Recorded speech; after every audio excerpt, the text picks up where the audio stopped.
Hello friends, आज के इस वीडियो के अंदर हम लोग प्रश्नावली 3.4 का क्वेश्चन नंबर 2 का 1 और 2 को सॉल्व करने वाले हैं।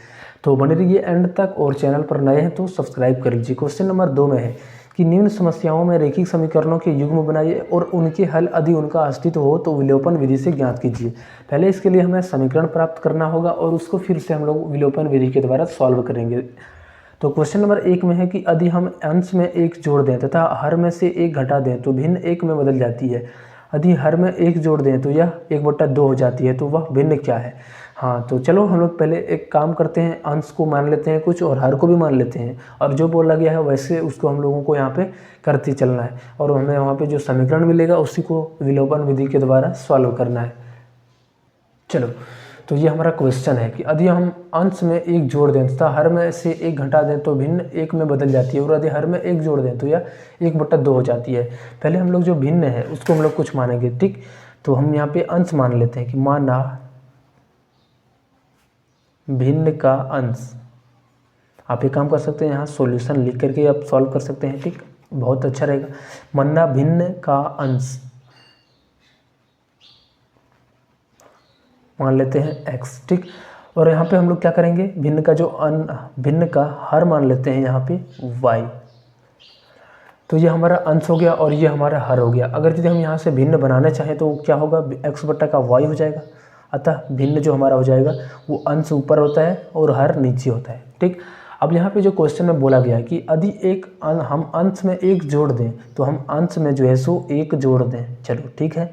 उसके बाद तथा हर में से 1 घटा दें, तो था हर हमारा ये है, इनमें से 1 घटा दें तो भिन्न हमारा पूरा जो मान है वो 1 में कन्वर्ट हो जाएगा, 1 में बदल जाएगा। तो चलो यहाँ से हम लोगों को एक समीकरण मिल जाएगा। अब इसके नीचे में कुछ नहीं तो 1, अब क्रॉस यहाँ पे गुना करेंगे, ठीक। कैसे गुना करेंगे, इसको हम यहाँ पे इधर से गुना करेंगे और यहाँ पे इसको हम इधर से गुना करेंगे। तो देखो x+1 को जब 1 से गुना करेंगे तो हमारा x+1 ही रहेगा, प्लस उसी तरीके से जब y-1 के साथ गुना होगा तो ये भी हमारा सेम रहेगा। अब यहाँ पे एक काम कर सकते हैं, x और y को एक तरफ करेंगे तो ये प्लस y से इधर आएगा तो ये माइनस का y बनेगा, ठीक। और -1 पहले से इधर है और इस +1 को उधर लाएंगे तो ये माइनस का 1 बनेगा। तो x माइनस y का जो मान हो गया -1 और -1, तो ये हमारा पहला नंबर समीकरण हो गया, ठीक। x - y = -2। अब जो है सो दूसरे कंडीशन में बोला जा रहा है कि यदि हर में 1 जोड़ दें तो यह 1/2 बदल जाता है। तो हमारा जो है अभी हर में जोड़ना है, ठीक। पहले हम लोग फिर से भिन्न को लिखते हैं x बट्टा का y, और सिर्फ अभी हम लोग को यहाँ पे हर में जोड़ना है। तो हर हमारा यहाँ पे y है तो इसमें हम लोग 1 को जोड़ दें तो यह भिन्न जो है सो 1/2 बदल जाती है। अब इसको भी हम लोग क्रॉस गुना करेंगे तो 2 और x गुना होगा 2x, और y+1 की जब 1 से गुना करेंगे तो ये हमारा 1 ही रहेगा, ठीक। अब ये 2x और इस y को इधर लाएंगे और यहाँ पे 1 को रहने देंगे, तो ये हमारा दूसरा नंबर समीकरण हो गया। अब ये पहला समीकरण और दूसरा समीकरण फिर से हम लोग विलोपन विधि के द्वारा इसको बनाएंगे। लिखेंगे यहाँ पे क्या करेंगे, तो इसका हमारा जो x के साथ है उसको ऊपर में गुना, और यहाँ पे जो ऊपर में है उसको नीचे में गुना। x के साथ 1 है तो यहाँ पे गुना। अब जो काम किए हैं लिखेंगे यहाँ पे समीकरण 1 को 2 से, समीकरण 1 गुना 2 माइनस लिखेंगे यहाँ पे 2 गुना 1, ठीक, ये लिखेंगे। अब यहाँ पे हमारा जो है सो 2 से ये गुना होगा तो क्या बनेगा, तो 2 और x गुना होगा तो 2x बनेगा, और माइनस है तो -2 और y गुना होगा तो 2y, और यहाँ पे 2 और -2 को गुना करेंगे तो -2 दूनी 4 हो जाएगा, ठीक। उसके बाद इसको हम गुना करेंगे तो ये हमारा सेम यही रहेगा। अब यहाँ पे हम लोग क्या करेंगे, माइनस है तो यहाँ पे प्लस, और यहाँ पे प्लस है तो यहाँ पे माइनस, और यहाँ पे भी माइनस।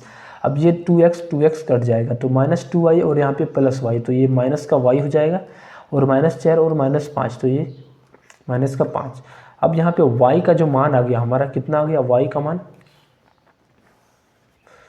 का मान हमें मिल गया 5। अब इसका मान हम लोग क्या करेंगे, कहीं पे भी रख सकते हैं। चलो 1 नंबर समीकरण में रख देते हैं, y का मान 1 में रखने पर तो हमारा है x - y और -2, तो x और माइनस y की जगह पर यहाँ पे 5 रख देंगे और यहाँ पे -2। अब x चाहिए तो ये -2 को इधर और इसको +5 बन जाएगा, तो 5 में से 2 घटेगा 3, x बराबर कितना आ गया, 3 आ गया, ठीक। अतः जो हमारा भिन्न होगा वो क्या हो जाएगा, x आने हमारा 3 था और y का मान हम लोगों ने निकाल के रखा है कितना है 5, तो ये हमारा इसका भिन्न हो जाएगा। ठीक, चलो अब नेक्स्ट क्वेश्चन इसका हम लोग 2 नंबर क्वेश्चन पर आते हैं। तो क्वेश्चन नंबर 2 में है कि 5 वर्ष पूर्व नूरी की आयु सोनू की आयु की 3 गुनी थी। 10 वर्ष पश्चात नूरी की आयु सोनू की आयु का 2 गुनी हो जाएगा, तो नूरी और सोनू की आयु कितनी है? तो हम अलग अलग मान मानेंगे। ठीक, यहाँ पे माना सोनू की आयु जो है सो माना सोनू की आयु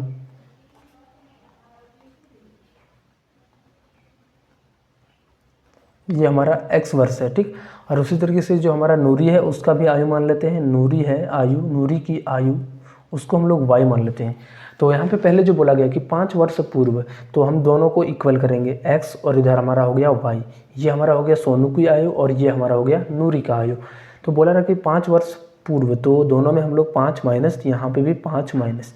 ठीक, अब यहाँ पे बोला गया है कि सोनू की आयु का 3 गुनी हो जाएगा। जो नूरी है, नूरी कौन हमारा है? तो नूरी y है। ठीक, तो ये जो है हमारा सोनू की आयु का 3 गुनी हो जाएगा। सोनू का आयु ये है और ये हमारा नूरी की आयु है। तो 5 वर्ष पूर्व क्या था ये कि इससे 3 गुना था। ये हमारा नूरी हो गया और ये हमारा सोनू हो गया। अब जो सोनू का आयु है तो नूरी का आयु से मतलब कितना, सॉरी, ये जो नूरी का आयु है सोनू की आयु से 3 गुना था, तो ये हमारा सोनू का आयु है इससे 3 गुना था। ठीक, तो यहाँ से 3 से गुना। अब यहाँ पे इसको अंदर ले जाएंगे तो 3x माइनस 3 × 5 = 15, ये y माइनस का 5।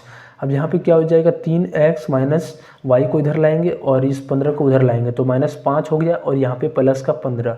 तो 3x और माइनस का y, 15 में से 5 जाएगा तो यहाँ पे 10। ये हमारा पहला नंबर समीकरण हो गया।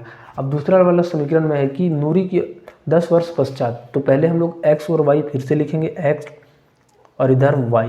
अब 10 वर्ष पश्चात, तो यहाँ पे +10 बाद बोल रहा है तो यहाँ पे 10 प्लस, तो नूरी की आयु जो है सो सोनू की आयु का 2 गुनी हो जाएगा। अब जो नूरी का आयु है हमारा नूरी का आयु है। ठीक, अब सोनू की आयु से कितना हो जाएगा 2 गुना। सोनू का आयु हमारा इससे यानी इसका जब बराबर होगा कब होगा? जब ये 2 गुना होगा तब होगा। ठीक, अब यहाँ पे हम लोग 2x प्लस 10 दूना का 20 और यहाँ पे y प्लस 10। अब x y को एक तरफ 2x इधर लाएंगे तो माइनस का y और 10 और यहाँ पे माइनस का 20। ठीक, अब इसको हम लोग यहाँ पे आगे सॉल्व करेंगे। 2x माइनस वाई और 20 में से 10 गया 10 और बड़ा में माइनस है तो यहाँ पे भी माइनस। इसको हम लोग समीकरण नंबर 2 मान लेते हैं। ठीक, फिर से ये हमारा समीकरण 1 है और हमारा समीकरण यहाँ पे 2 है, तो 3 से इसको गुना कर देंगे और इसके आगे वाले 2 से इसको गुना करेंगे। लिखेंगे यहाँ पे समीकरण 1 को 2 में 1 गुना 2 माइनस 2 गुना 3। ठीक, अब गुना करते हैं तो हम यहाँ पे 2 से पूरे को गुना करेंगे तो 2 × 6x माइनस 2 को y से गुना करेंगे तो ये 2y बराबर 2 × 20। अब 3 से इसको पूरा गुना करेंगे तो 3 दूना 6x माइनस 3y और 10 दिया 30 वो भी माइनस में। ठीक, अब यहाँ पे प्लस है तो माइनस, तो यहाँ पे आगे माइनस है तो यहाँ पे प्लस, यहाँ पे भी माइनस है तो यहाँ पे भी प्लस। ठीक, अब ये 6x और प्लस में माइनस में कट जाएगा। अब -2y और यहाँ पे बन गया प्लस का 3y, तो 3 में से 2 जाएगा तो 1y यानी y सिर्फ बचेगा। ठीक, अब 20 और 30 को जोड़ देंगे तो ये कितना हो गया 50। तो y का जो मान आ गया हमारा कितना आ गया 50 साल, यानी जो नूरी का आयु आ गया हमारा 50 साल। अब इसको हम लोग समीकरण 1 2 कहीं पर भी रख सकते हैं। समीकरण 1 में y का मान समीकरण 1 में रखने पर, चलो y का मान हम लोग समीकरण 1 में रख देते हैं। ठीक, तो y हमारा कहाँ पे है तो यहाँ पे 3x माइनस वाई की जगह पर यहाँ पे 50 वह बराबर का 10।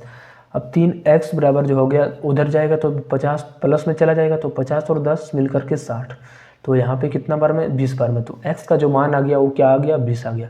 यानी जो सोनू का आयु था हमारा 20 वर्ष हो गया और जो उसका नूरी का आयु था वो कितना हो गया 50 वर्ष। ठीक, ये हमारा इसका पूरा कम्प्लीटली सॉल्यूशन हो गया। चलो अब मिलते हैं हम लोग नेक्स्ट वीडियो में, तब तक चैनल को अभी तक सब्सक्राइब नहीं किए तो कर लेना सब्सक्राइब और दोस्तों को भी शेयर कर।